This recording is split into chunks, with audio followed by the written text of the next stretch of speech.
15块钱的鸭肉，先来把它洗干净。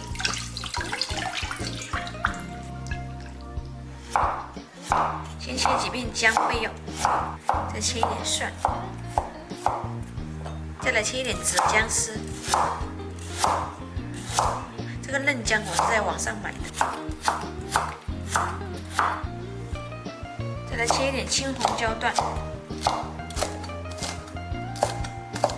鸭肉来焯一下水，凉水下锅。在外面买的鸭肉都要焯一下水，我是自家养的就不用了。放几粒花椒、葱节、姜片，再来一点料酒。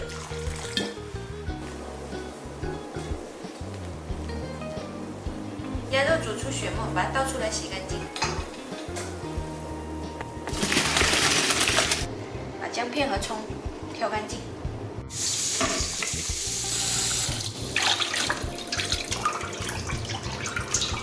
锅烧热下油，先把鸭肉炒一下。鸭肉煎出油后，把中间掏个洞，下蒜，再来勺豆瓣酱、姜丝，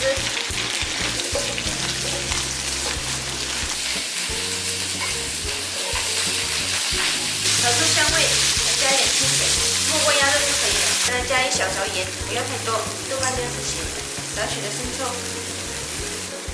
盖上盖子，煮20分钟。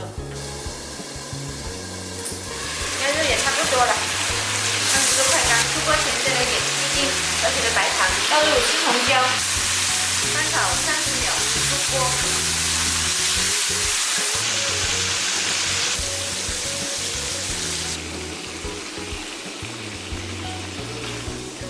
香辣又爽口的紫姜鸭就做好了，开胃又下饭，吃了头回，想第2回。你们想吃吗？想吃记得关注我哦。